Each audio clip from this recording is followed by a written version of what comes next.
Sherlock Holmes. The Adventure of the Dying Detective. By Arthur Conan Doyle.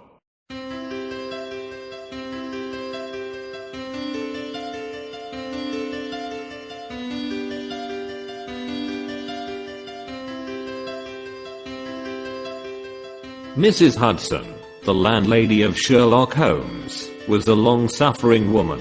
Not only was her first-floor flat invaded at all hours by throngs of singular and often undesirable characters, but her remarkable lodger showed an eccentricity and irregularity in his life, which must have sorely tried her patience. His incredible untidiness, his addiction to music at strange hours, his occasional revolver practice within doors, his weird and often malodorous scientific experiments, and the atmosphere of violence and danger which hung around him made him the very worst tenant in London. On the other hand, his payments were princely. I have no doubt that the house might have been purchased at the price which Holmes paid for his rooms during the years that I was with him. The landlady stood in the deepest awe of him, and never dared to interfere with him, however outrageous his proceedings might seem. She was fond of him too, for he had a remarkable gentleness and courtesy in his dealings with women. He disliked and distrusted the sex, but he was always a chivalrous opponent. Knowing how genuine was her regard for him, I listened earnestly to her story when she came to my rooms in the second year of my married life, and told me of the sad condition to which my poor friend was reduced. "He's dying, Dr. Watson," said she. "For 3 days he has been sinking, and I doubt if he will last the day. He would not let me get a doctor. This morning when I saw his bones sticking out of his face and his great bright eyes looking at me, I could stand no more of it. With your leave or without it, Mr. Holmes, I'm going for a doctor this very hour," said I. "Let it be Watson, then," said he. "I wouldn't waste an hour in coming to him, sir, or you may not see him alive." I was horrified, for I had heard nothing of his illness. I need not say that I rushed for my coat and my hat. As we drove back I asked for the details. "There is little I can tell you, sir. He has been working at a case down at Rotherhithe, in an alley near the river, and he has brought this illness back with him. He took to his bed on Wednesday afternoon, and has never moved since. For these 3 days neither food nor drink has passed his lips. Good God! Why did you not call in a doctor? He wouldn't have it, sir. You know how masterful he is. I didn't dare to disobey him, but he's not long for this world, as you'll see for yourself the moment that you set eyes on him." He was indeed a deplorable spectacle. In the dim light of a foggy November day the sick room was a gloomy spot, but it was that gaunt, wasted face staring at me from the bed, which sent a chill to my heart. His eyes had the brightness of fever. There was a hectic flush upon either cheek, and dark crusts clung to his lips. The thin hands upon the coverlet twitched incessantly. His voice was croaking and spasmodic. He lay listlessly as I entered the room, but the sight of me brought a gleam of recognition to his eyes. "Well, Watson, we seem to have fallen upon evil days," said he in a feeble voice, but with something of his old carelessness of manner. "My dear fellow," I cried, approaching him. "Stand back. Stand right back," said he with a sharp imperiousness, which I had associated only with moments of crisis. "If you approach me, Watson, I shall order you out of the house." "But why?" "Because it is my desire. Is that not enough?" Yes, Mrs. Hudson was right. He was more masterful than ever. It was pitiful, however, to see his exhaustion. "I only wished to help," I explained. "Exactly. You will help best by doing what you are told." "Certainly, Holmes." He relaxed the austerity of his manner. "You are not angry?" he asked, gasping for breath. Poor devil, how could I be angry when I saw him lying in such a plight before me? "It's for your own sake, Watson," he croaked. "For my sake? I know what is the matter with me. It is a coolie disease from Sumatra thing that the Dutch know more about than we, though they have made little of it up to date. One thing only is certain. It is infallibly deadly, and it is horribly contagious. He spoke now with a feverish energy, the long hands twitching and jerking as he motioned me away. Contagious by touch. Watson, that's it. By touch. Keep your distance and all is well. Good heavens, Holmes. Do you suppose that such a consideration weighs with me of an instant? It would not affect me in the case of a stranger. Do you imagine it would prevent me from doing my duty to so old a friend? Again I advanced, but he repulsed me with a look of furious anger. If you will stand there I will talk. If you do not you must leave the room. I have so deep a respect for the extraordinary qualities of Holmes that I have always deferred to his wishes, even when I least understood them. But now all my professional instincts were aroused. Let him be my master elsewhere. I at least was his in a sick room. Holmes, said I, you are not yourself. A sick man is but a child, and so I will treat you. Whether you like it or not, I will examine your symptoms and treat you for them. He looked at me with venomous eyes. If I'm to have a doctor, whether I will or not, let me at least have someone in whom I have confidence, said he. Then you have none in me? In your friendship, certainly. But facts are facts, Watson. And, after all, you are only a general practitioner with very limited experience and mediocre qualifications. It is painful to have to say these things, but you leave me no choice. I was bitterly hurt. Such a remark is unworthy of you, Holmes. It shows me very clearly the state of your own nerves. But if you have no confidence in me, I would not intrude my services. Let me bring Sir Jasper Meek or Penrose Fisher, or any of the best men in London. But someone you must have, and that is final. If you think that I'm going to stand here and see you die without either helping you myself, or bringing anyone else to help you, then you have mistaken your man. You mean well, Watson, said the sick man with something between a sob and a groan. Shall I demonstrate your own ignorance? What do you know, pray, of Tapanuli fever? What do you know of the Black Formosa corruption? I have never heard of either.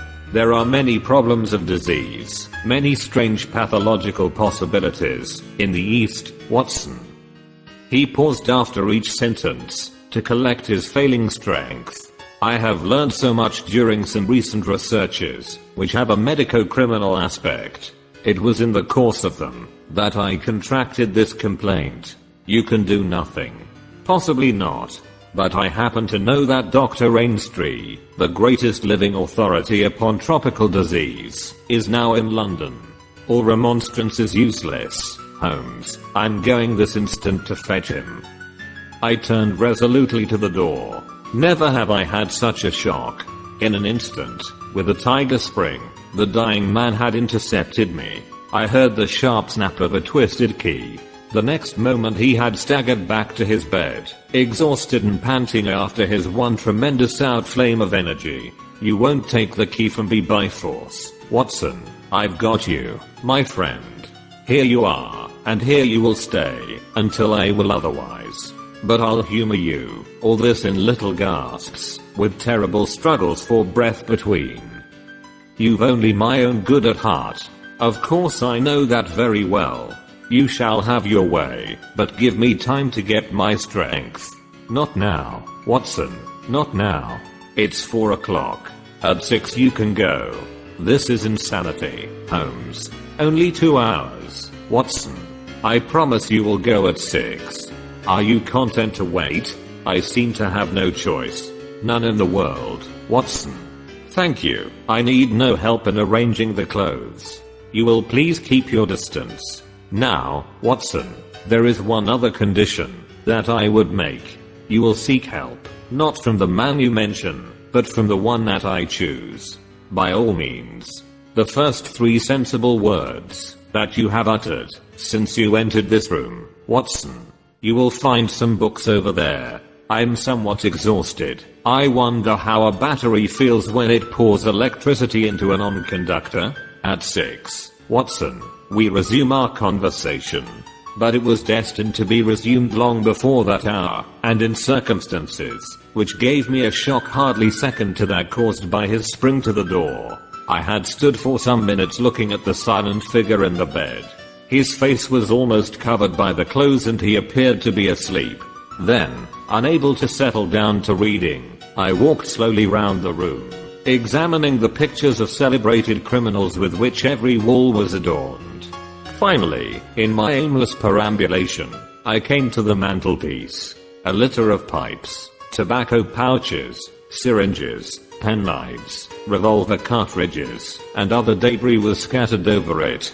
In the midst of these was a small black and white ivory box with a sliding lid. It was a neat little thing, and I had stretched out my hand to examine it more closely when it was a dreadful cry that he gave, a yell which might have been heard down the street. My skin went cold and my hair bristled at that horrible scream. As I turned, I caught a glimpse of a convulsed face and frantic eyes. I stood paralyzed, with the little box in my hand. Put it down. Down, this instant. What's in this instant, I say. His head sank back upon the pillow and he gave a deep sigh of relief as I replaced the box upon the mantelpiece. I hate to have my things touched, Watson. You know that I hate it. You fidget me beyond endurance. You, a doctor, you are enough to drive a patient into an asylum. Sit down, man, and let me have my rest. The incident left a most unpleasant impression upon my mind. The violent and causeless excitement, followed by this brutality of speech, so far removed from his usual suavity, showed me how deep was the disorganization of his mind. Of all ruins, that of a noble mind is the most deplorable. I sat in silent dejection until the stipulated time had passed. He seemed to have been watching the clock as well as I, for it was hardly 6, before he began to talk with the same feverish animation as before.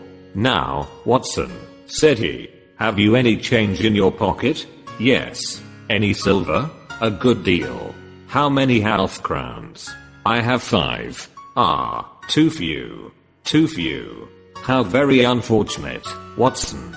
However, such as they are, you can put them in your watch pocket, and all the rest of your money in your left trouser pocket. Thank you. It will balance you so much better like that. This was raving insanity. He shuddered, and again made a sound between a cough and a sob. You will now light the gas, Watson, but you will be very careful that, not for one instant shall it be more than half on. I implore you to be careful, Watson. Thank you, that is excellent. No, you need not draw the blind. Now you will have the kindness to place some letters and papers upon this table within my reach. Thank you. Now some of that litter from the mantelpiece. Excellent, Watson. There is a sugar tongs there. Kindly raise that small ivory box with its assistance. Place it here among the papers. Good. You can now go and fetch Mr. Culverton Smith of 13 Lower Burke Street. To tell the truth, my desire to fetch a doctor had somewhat weakened, for poor Holmes was so obviously delirious that it seemed dangerous to leave him. However, he was as eager now to consult the person named as he had been obstinate in refusing. I never heard the name, said I. Possibly not, my good Watson. It may surprise you to know that the man upon earth who is best versed in this disease is not a medical man, but a planter. Mr. Culverton Smith is a well-known resident of Sumatra, now visiting London. An outbreak of the disease upon his plantation, which was distant from medical aid, caused him to study it himself, with some rather far-reaching consequences. He is a very methodical person, and I did not desire you to start before 6, because I was well aware that you would not find him in his study. If you could persuade him to come here and give us the benefit of his unique experience of this disease, the investigation of which has been his dearest hobby, I cannot doubt that he could help me. I gave Holmes's remarks as a consecutive whole, and will not attempt to indicate how they were interrupted by gaspings for breath and those clutchings of his hands which indicated the pain from which he was suffering. His appearance had changed for the worse during the few hours that I had been with him. Those hectic spots were more pronounced, the eyes shone more brightly out of darker hollows, and a cold sweat glimmered upon his brow. He still retained, however, the jaunty gallantry of his speech. To the last gasp he would always be the master. "You will tell him exactly how you have left me," said he. "You will convey the very impression which is in your own mind, a dying man, a dying and delirious man." Indeed, I cannot think why the whole bed of the ocean is not one solid mass of oysters, so prolific the creatures seem. I'm wondering. Strange how the brain controls the brain. What was I saying, Watson? My directions for Mr. Culverton Smith. Yes, I remember. My life depends upon it. Plead with him, Watson. There is no good feeling between us. His nephew, Watson, I had suspicions of foul play, and I allowed him to see it. The boy died horribly. He has a grudge against me. You will soften him, Watson. Beg him, pray him, get him here by any means. He can save me, only he. I will bring him in a cab, if I have to carry him down to it. You will do nothing of the sort. You will persuade him to come, and then you will return in front of him. Make any excuse so as not to come with him. Don't forget, Watson. You won't fail me. You never did fail me. No doubt there are natural enemies which limit the increase of the creatures. You and I, Watson, we have done our part. Shall the world, then, be overrun by oysters? No, horrible. You'll convey all that is in your mind. I left him full of the image of this magnificent intellect, babbling like a foolish child. He had handed me the key, and with a happy thought I took it with me, lest he should lock himself in. Mrs. Hudson was waiting, trembling, and weeping, in the passage. Behind me as I passed from the flat I heard Holmes's high-thin voice in some delirious chant. Below, as I stood whistling for a cab, a man came on me through the fog. "How is Mr. Holmes, sir?" he asked. It was an old acquaintance, Inspector Morton, of Scotland Yard, dressed in unofficial tweeds. "He is very ill," I answered. He looked at me in a most singular fashion. Had it not been too fiendish, I could have imagined that the gleam of the fan light showed exultation in his face. "I heard some rumor of it," said he. "The cab had driven up, and I left him." Lower Burke Street proved to be a line of fine houses lying in the vague borderland between Notting Hill and Kensington.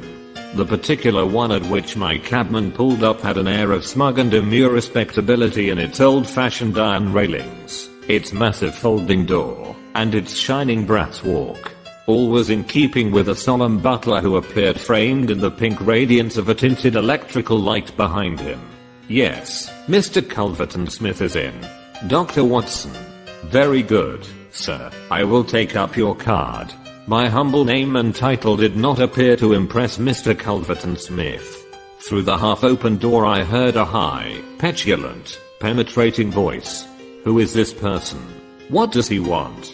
"Dear me, Staples, how often have I said that I'm not to be disturbed in my hours of study?" There came a gentle flow of soothing explanation from the butler. "Well, I won't see him, Staples. I can't have my work interrupted like this. I'm not at home." "Say so. Tell him to come in the morning, if he really must see me." Again the gentle murmur. Well, give him that message. He can come in the morning, or he can stay away. My work must not be hindered. I thought of Holmes tossing upon his bed of sickness, and counting the minutes, perhaps, until I could bring help to him. It was not a time to stand upon ceremony. His life depended upon my promptness. Before the apologetic butler had delivered his message I had pushed past him, and was in the room. With a shrill cry of anger a man rose from a reclining chair beside the fire. I saw a great yellow face, coarse-grained and greasy, with heavy, double chin, and two sullen, menacing grey eyes which glared at me from under tufted and sandy brows. A high bald head had a small velvet smoking cap poised coquettishly upon one side of its pink curve. The skull was of enormous capacity, and yet as I looked down I saw to my amazement that the figure of the man was small and frail, twisted in the shoulders and back like one who has suffered from rickets in his childhood. "What's this?" he cried in a high, screaming voice. "What is the meaning of this intrusion? Didn't I send you word that I would see you tomorrow morning?" I'm sorry, said I, but the matter cannot be delayed. Mr. Sherlock Holmes. The mention of my friend's name had an extraordinary effect upon the little man. The look of anger passed in an instant from his face. His features became tense and alert. Have you come from Holmes? He asked. I have just left him. What about Holmes? How is he? He is desperately ill. That is why I have come. The man motioned me to a chair and turned to resume his own. As he did, so I caught a glimpse of his face in the mirror over the mantelpiece. I could have sworn that it was set in a malicious and abominable smile. Yet I persuaded myself that it must have been some nervous contraction which I had surprised, for he turned to me an instant later with genuine concern upon his features. I'm sorry to hear this, said he. I only know Mr. Holmes through some business dealings which we have had, but I have every respect for his talents and his character. He is an amateur of crime, as I'm of disease. For him the villain, for me the microbe. There are my prisons, he continued, pointing to a row of bottles and jars which stood upon a side table. Among those gelatine cultivations some of the very worst offenders in the world are now doing time. It was on account of your special knowledge that Mr. Holmes desired to see you. He has a high opinion of you, and thought that you were the one man in London who could help him. The little man started, and the jaunty smoking cap slid to the floor. Why? He asked. Why should Mr. Holmes think that I could help him in his trouble? Because of your knowledge of Eastern diseases. But why should he think that this disease which he has contracted is Eastern? Because, in some professional inquiry, he has been working among Chinese sailors down in the docks. Mr. Culverton Smith smiled pleasantly, and picked up his smoking cap. Oh, that's it is it, said he. I trust the matter is not so grave as you suppose. How long has he been ill? About 3 days. Is he delirious? Occasionally. Tut, tut. This sounds serious. It would be inhuman not to answer his call. I very much resent any interruption to my work, Dr. Watson, but this case is certainly exceptional. I will come with you at once. I remembered Holmes's injunction. I have another appointment, said I. Very good. I will go alone. I have a note of Mr. Holmes's address. You can rely upon my being there within half an hour at most. It was with a sinking heart that I re-entered Holmes's bedroom. For all that I knew the worst might have happened in my absence. To my enormous relief, he had improved greatly in the interval. His appearance was as ghastly as ever, but all trace of delirium had left him, and he spoke in a feeble voice, it is true, but with even more than his usual crispness and lucidity. Well, did you see him, Watson? Yes, he is coming. Admirable, Watson. Admirable. You are the best of messengers. He wished to return with me. That would never do, Watson. That would be obviously impossible. Did he ask what ailed me? I told him about the Chinese in the East End. Exactly. Well, Watson, you have done all that a good friend could. You can now disappear from the scene. I must wait and hear his opinion, Holmes. Of course you must. But I have reasons to suppose that this opinion would be very much more frank and valuable if he imagines that we are alone. There is just room behind the head of my bed, Watson. My dear Holmes. I fear there is no alternative, Watson. The room does not lend itself to concealment, which is as well, as it is the less likely to arouse suspicion. But just there, Watson, I fancy that it could be done.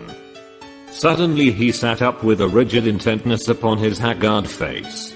There are the wheels, Watson. Quick, man, if you love me. And don't budge. Whatever happens, do you hear? Don't speak. Don't move. Just listen with all your ears. Then in an instant his sudden access of strength departed, and his masterful, purposeful talk droned away into the low vague murmurings of a semi-delirious man. From the hiding place into which I had been so swiftly hustled I heard the footfalls upon the stair, with the opening and the closing of the bedroom door. Then, To my surprise, there came a long silence, broken only by the heavy breathings and gaspings of the sick man. I could imagine that our visitor was standing by the bedside and looking down at the sufferer. At last that strange hush was broken. "Holmes," he cried. "Holmes," in the insistent tone of one who awakens a sleeper. "Can't you hear me, Holmes?" There was a rustling, as if he had shaken the sick man roughly by the shoulder. "Is that you, Mr. Smith?" Holmes whispered. "I hardly dared hope that you would come." The other laughed. "I should imagine not," he said. "And yet, you see, I'm here. Coals of fire, Holmes, coals of fire. It is very good of you, very noble of you. I appreciate your special knowledge." Our visitor sniggered. "You do. You are, fortunately, the only man in London who does. Do you know what is the matter with you?" "The same," said Holmes. "Ah. You recognize the symptoms?" "Only too well." "Well, I shouldn't be surprised, Holmes. I shouldn't be surprised if it were the same. A bad lookout for you if it is. Poor Victor was a dead man on the 4th day, a strong, hearty young fellow. It was certainly, as you said, very surprising that he should have contracted, and out of the way, Asiatic disease in the heart of London, a disease too, of which I had made such a very special study. Singular coincidence, Holmes. Very smart of you to notice it, but rather uncharitable to suggest that it was cause and effect. I knew that you did it." "Oh, you did you? Well, you couldn't prove it, anyhow. But what do you think of yourself spreading reports about me like that, and then crawling to me for help the moment you are in trouble? What sort of a game is that, eh?" I heard the rasping, labored breathing of the sick man. "Give me the water," he gasped. "You're precious near your end, my friend, but I don't want you to go till I have had a word with you. That's why I give you water. There, don't slop it about. That's right. Can you understand what I say?" Holmes groaned. "Do what you can for me. Let bygones be bygones," he whispered. "I'll put the words out of my head, I swear I will. Only cure me, and I'll forget it." "Forget what?" "Well, about Victor Savage's death. You as good as admitted, just now, that you had done it. I'll forget it. You can forget it or remember it, just as you like. I don't see you in the witness box. Quite another shaped box, my good Holmes, I assure you. It matters nothing to me that you should know how my nephew died. It's not him we are talking about. It's you. Yes, yes. The fellow who came for me, I've forgotten his name, said that you contracted it down in the East End among the sailors. I could only account for it so. You are proud of your brains, Holmes, are you not? Think yourself smart, don't you? You came across someone who was smarter this time. Now cast your mind back, Holmes. Can you think of no other way you could have got this thing? I can't think. My mind is gone. For heaven's sake, help me. Yes, I will help you. I'll help you to understand just where you are and how you got there. I'd like you to know before you die. Give me something to ease my pain. Painful, is it? Yes, the cool is used to do some squealing towards the end. Takes you as cramp, I fancy. Yes, yes, it is cramp. Well, you can hear what I say, anyhow. Listen now. Can you remember any unusual incident in your life just about the time your symptoms began? No, nothing. Think again. I'm too ill to think. Well, then, I'll help you. Did anything come by post? By post? A box by chance? I'm fainting, I'm gone. Listen, Holmes. There was a sound, as if he was shaking the dying man, and it was all that I could do to hold myself quiet in my hiding place. You must hear me. You shall hear me. Do you remember a box, an ivory box? It came on Wednesday. You opened it, do you remember? Yes, I opened it. There was a sharp spring inside it. Some joke. It was no joke, as you will find to your cost. You fool, you would have it, and you have got it. Who asked you to cross my path? If you had left me alone, I would not have hurt you. I remember, Holmes gasped. The spring. It drew blood. This box is on the table. The very one. By George. And it may as well leave the room in my pocket. There goes your last shred of evidence. But you have the truth now, Holmes, and you can die with the knowledge that I killed you. You knew too much of the fate of Victor Savage, so I have sent you to share it. You are very near your end, Holmes. I will sit here, and I will watch you die. Holmes's voice had sunk to an almost inaudible whisper. What is that? Said Smith. Turn up the gas? Ah, the shadows begin to fall. Do they? Yes, I will turn it up, that I may see you the better. He crossed the room and the light suddenly brightened. Is there any other little service that I can do you, my friend? A match and a cigarette. I nearly called out in my joy and my amazement. He was speaking in his natural voice, a little weak, perhaps, but the very voice I knew. There was a long pause, and I felt that Culverton Smith was standing in silent amazement looking down at his companion. What's the meaning of this? I heard him say at last in a dry, rasping tone. The best way of successfully acting a part is to be it, said Holmes. I give you my word that for 3 days I have tasted neither food nor drink, until you were good enough to pour me out that glass of water. But it is the tobacco which I find most irksome. Ah, here are some cigarettes.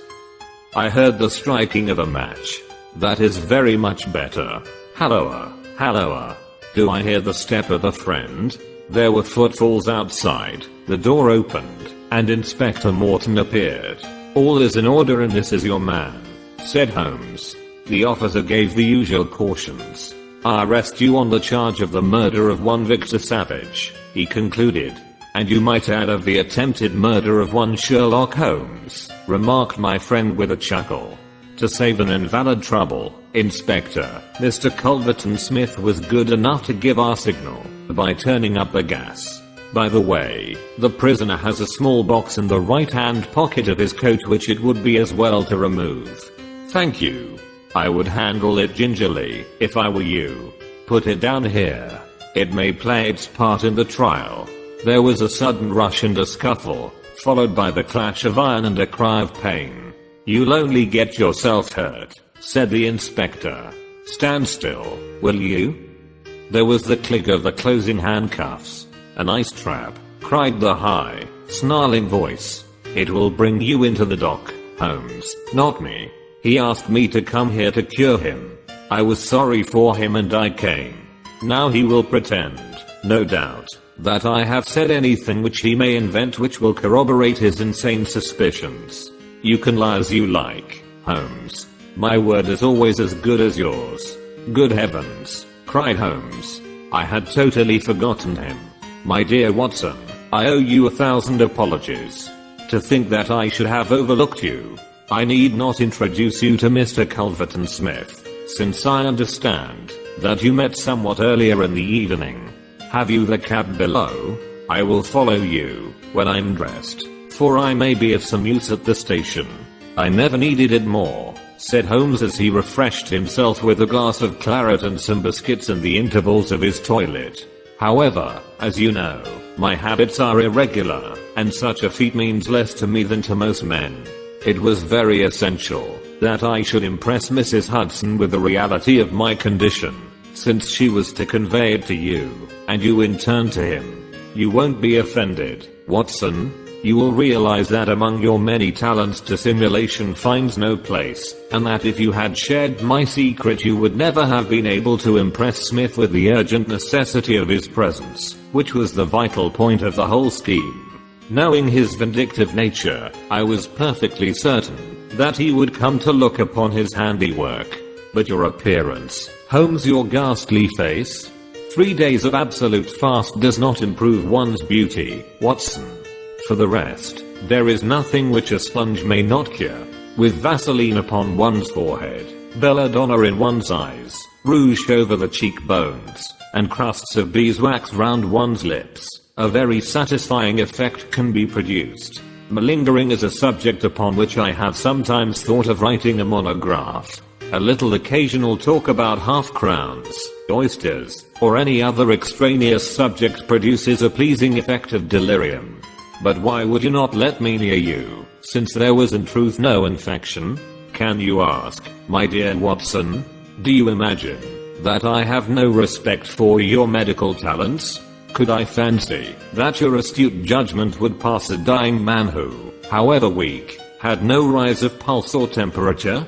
At 4 yards, I could deceive you. If I failed to do so, who would bring my Smith within my grasp? No, Watson, I would not touch that box. You can just see, if you look at it sideways where the sharp spring like a viper's tooth emerges as you open it. I dare say it was by some such device that poor savage, who stood between this monster and a reversion, was done to death. My correspondence, however, is, as you know, a varied one, and I'm somewhat upon my guard against any packages which reach me. It was clear to me, however, that by pretending that he had really succeeded in his design I might surprise a confession. That pretense I have carried out with the thoroughness of the true artist. Thank you, Watson. You must help me on with my coat. When we have finished at the police station I think that something nutritious of Simpson's would not be out of place.